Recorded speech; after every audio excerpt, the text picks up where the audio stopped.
Welcome to the Drawing Desk. I'm Cher Kaufmann. Today we're going to explore meditative drawing and coloring in a relaxing way, as well as learning how to observe the world around you.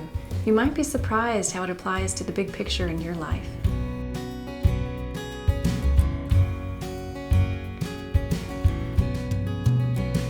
I am a student of patterns. As an international artist and author, as well as an inspirational art instructor, I've used over 20 years plus as an alternative health professional to study patterns. I've studied patterns from things as small as leaves, or flower petals, or even the textures of rocks. But not only that, it's our body movements, it's our body language, it's our muscle memory, as well as our facial expressions.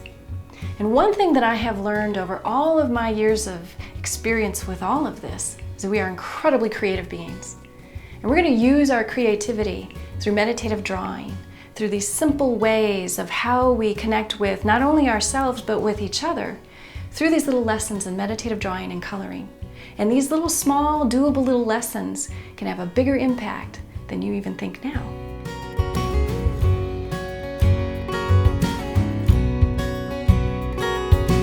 The thing that people like to learn the most with blending pencils is how to apply different layers. And I'd like to share that with you now so that you can get started with playing with colored pencils. The first thing that we're going to do is I have applied a base layer, and you'll notice that I have adjusted my paper already to an angle because that's the most comfortable position for me to do my coloring at. And I'm going to begin to connect with a light but firm grip on my pencil. I'm not going to grip the pencil because it's squeezing is not going to produce more wax. And also pressing super hard, all that does is actually blunt the end of your pencil very quickly, but also creates a lot of tension. Your hand will get tired and your arms will get tired. So you want to create a relaxed position.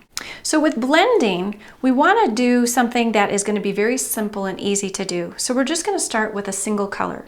The easiest way for people to begin a sort of blending or shaded effect is by simply using one color. And one of the things I would like you to take note of is that I'm doing small little circles. It actually helps to maintain the sharpness of my pencil a little bit longer if I rotate the edge of the pencil around.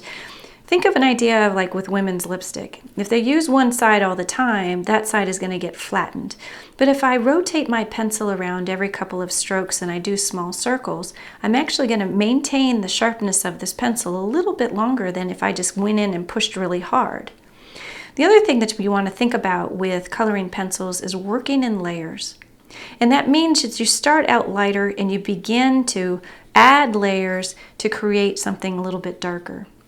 So you'll notice that every time that I begin to do my little circles, I'm adding a soft layer. I'm changing my coloring by simply creating a shift in a layer of color there. It doesn't necessarily mean that I'm pushing hard. It just simply means that I'm adding a layer. So this is our first example of using a colored pencil to create a little bit of a blended or shaded effect by simply rotating my pencil, keeping the point as long as possible, and also just using very light layers, lightening my touch as I move out towards the center to create a shift in color. Now, what if I wanted to use two different colors? Well, I would do the same thing. I've created a base layer here, and I'm going to add just a little bit of this green. It's the same as my base layer, but I'm going to add a little bit in these soft rounded circles, rotating my pencil. And I'm going to create a base layer here so that I can add my second layer on top. And this layer here does not need to be dark. As a matter of fact, if I go too dark too quickly, it's going to be very hard for me to add another layer of color on top. So I'm going to move to a second color. I'm going to choose a darker green. And I'm going to do the same thing as I did before in creating these soft little circles. I'm going to rotate my pencil, and I'm going to lighten my touch as I move out towards the center. This is going to allow for these layers to begin to move and meld together in a soft way rather than creating a sharp line of color change. And you'll notice when you try this for yourself that your mind is going to think, this is taking way too long. And you want to be really careful about when your mind begins to talk to you about your speed, because what happens is that the speed is when your mind says, I've got it handled, I know what we're doing, let's move on to the next thing. But with meditative coloring, with meditative drawing, it is not about speed. This is not an agility race. This is not an athletic activity. It's actually about creating a softness. It's about allowing these layers to begin to emerge on their own without having to be something of a quick result. Now I'm going to actually go back to my first color so that I can begin to smooth out these two layers where they begin to layer together around the edges of this leaf. And if I would like, I can add a little bit more pressure here. That doesn't mean pressing hard. I don't want to damage the tooth of the paper. If I damage the tooth of the paper, it's real hard for it to accept any more color. So I want to do this in light layers, allowing the tooth to be uninhibited, allowing it to stay open to receive more layers of the colored pencil. Now, what if I wanted to add more than two colors? Well, I'll do the same thing. I'm going to start with my base layer there, and then I'm going to add a little bit of my darker green using these same little soft little circles, and I'm going to add them same way, rotating my pencil, soft little circles, lightening my pressure as I move out towards the middle of the leaf. And again, you'll notice that your mind wants to move faster, but there's something that's very relaxing about just letting these colors begin to show themselves on the surface of the paper. There's no race, there's no rush. I can even do little ovals if I wanted to, lightening my touch as I move outward towards the center. And I'm going to add another color here, and I'm going to choose just a kind of a blue color just to create a little bit deeper shadow effect. And I'm going to be doing the same movements, soft little circles. I'm going to be creating a movement. You'll notice I rotate my paper for whatever's going to be the most comfortable for me. And these soft little circles are actually like a massaging technique. It's allowing the pigment of the wax to gently move in towards the center. You know, those divots of the tooth of the paper, the texture that it can hold. There's something magical about allowing these colors to just gently be brought in. I'm going to go back to my first color here. I'm going to add a little bit of these layers together so that there's sort of a seamlessness, a gentle connection between all of these layers now and that original base layer. I'm just rotating my paper and rotating my pencil, whatever creates the most relaxing way for me to connect with my paper.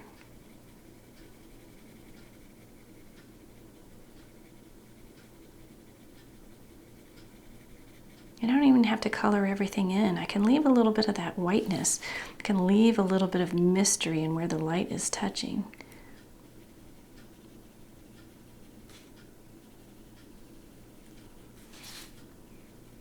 And this is how I'm adding just 3. I'm going to add just a little bit of this blue, just in those deeper shadows.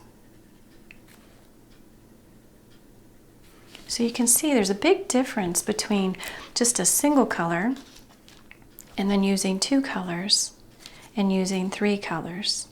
There's a little bit of magic in allowing them to merge and combine in a very gentle way. No rushing, no pressing hard, just allowing them to blend. Next, I'm going to show you something with a blending pencil. Now, a blending pencil is very similar to your colored pencils in that they look just like a pencil, but there's a lack of pigment, meaning that it has the same binding agents as your colored pencil, but lacks the colored pigment. The value that this has is that because the binding agents are the same, it can act like the same way as the wax of your colored pencil, but it does something kind of fun. So let me show you. Let me create a little bit of a base layer here with just this base color. We'll add a little bit of color here in that same soft technique or we're doing small circles, rotating our pencil. I'm going to rotate my paper just a little bit here so I can get into this bottom area. And I'm actually going to add just a tad of this darker green just to show you what happens with a blending pencil. Just a tad, just down at the bottom here.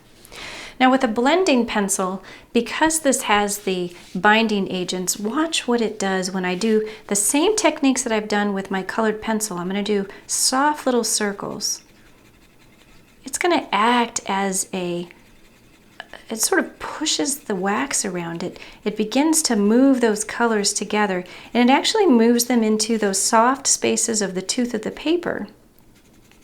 So those little white spaces that my pencil may not have been getting the pigment into, but the blending pencil, and I'm going to use this the same way as I would with my other tools, is I'm going to rotate it so that it maintains this sharpness longer.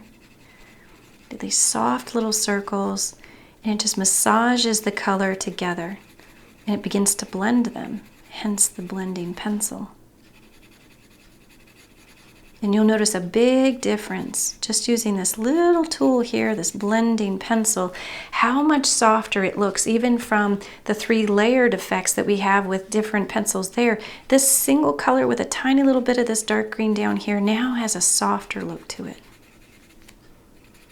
It can make a huge difference on the effect that you have with your coloring. And you can find blending pencils in the same places that you find your colored pencils at art supply stores, and you might find that different brands have their own blending pencils because they have their own binding agents in the actual pencil itself.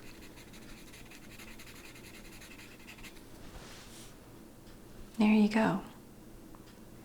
Now this next blending tool that I'd like to introduce you to, I'm going to put a little bit of color here, is slightly different in that it's a solvent. Now solvents can be used in a variety of different ways, in that there are several different kinds of solvents that are used with colored pencils. I'm just going to introduce you to one. We're going to keep it simple, and we're going to allow the tool that we're going to use here to be something that is easily accessible in that you can put it away. It's the same shape as your other pencils. It's a blending pen. Now this blending pen that I'm about to show you has a nib end, and you'll notice that it's stained on the tip of it, but I'll explain to you that that's no big deal. In just a second we'll explain why. And this one also has a brush tip. And I have a secondary one that I'd like to show you where it has a chisel tip. And this would be for large, broad areas where you'll be doing lots of blending in a larger area than our little leaf here. And this also has a small nib point as well. But we're going to use this one here as our example, since it's stained, so that I can show you. When you have a stained edge, you'll notice that right here, there's a little bit of purple that's coming off. This means that the last time that I use something with a pigment, that it's connected to my actual nib. So the way to get that off before you close your cap is that you want to make sure that it runs clear. Once it runs clear, you know that your blending marker is good to go. So here we're going to do the same thing as we did with our colored pencils, is we're going to do small little circles. And small little circles are going to, it's almost like it melts the wax, and you'll notice that it creates a space almost like a marker type of an effect. It's a wonderful way of softening your colors, moving the pigment out towards the center. And it actually has a way of almost like a watercolor effect if you like to play with that kind of medium. And you'll notice that the color that is changed is almost a little bit brighter, even though we did do a little bit darker green. So let's show you that just for a second. Let me make sure that I have all my light green off of this pen. Once it runs clear, I'm good to go. Close the cap. Add just a tiny little bit of dark green down at the bottom, just so you can see what that looks like. And we're going to begin to blend this in here. Pull that out just a little bit so that it has this sort of nice shadow effect. There. Make sure that I have no dark green on my nib. It runs clear, so now I'm good to go.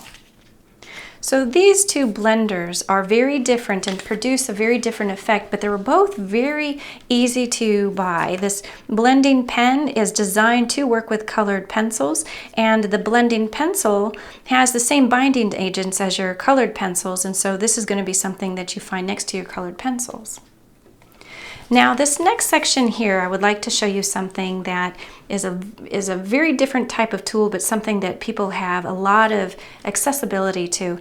And I'm going to put a little bit more color down here because the effect of this next tool here is going to be something that actually I have found works a little bit better if there's a little bit more wax on the actual paper, and I'll explain to you why. I'm going to do this with the secondary one right here too while I've got my pencil. And I'm going a little bit fast here just to get this down for you so you can see the amazing results of this next technique. Okay, this is what we call a gel pen. Now gel pens have, I'm going to use the back here. Gel pens have this amazing quality where they smear.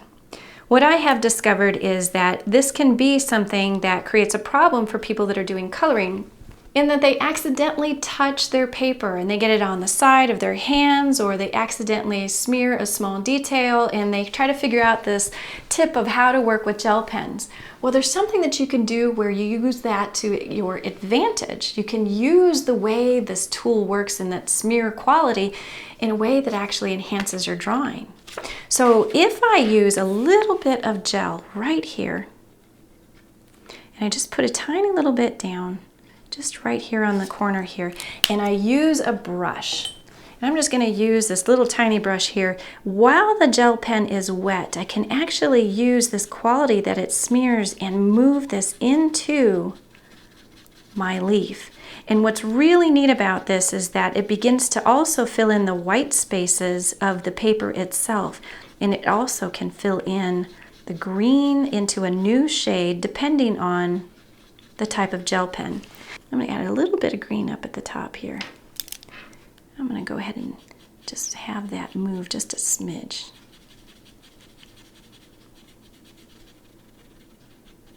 And basically what I'm doing, this is like another massaging technique. I'm sort of massaging the pigment of the gel pen directly into the paper. And this next technique that I would like to show you has to do with what I call a wet technique. So here was a dry technique, and what I'm going to show you is actually going to be using a little bit of water. I have a very shallow, very small little cup of water here. I'm going to clean my brush just for a second since we did a dry technique and it's got the gel on it. With a wet technique, we're going to do the exact same thing as you did a second ago. Let me move this water out of the way. We're going to do the gel right in those corner areas that we did just a second ago. And we're going to add a little bit of water to our brush. Now, the brush is not going to go swimming in the water. I don't need to dip the whole thing in. It's just like at the shoreline or the very surface of it. I just want to get the tip wet, and I'm going to blot out both sides. I want a damp brush, but not a wet brush. And then I'm going to use this dampness of the brush and the smear quality of the gel pen to fill in this little leaf with a brand new color of green. Now this is still the same gel pen that has the glitter in it, and so it's going to create a little bit of glitter that goes throughout.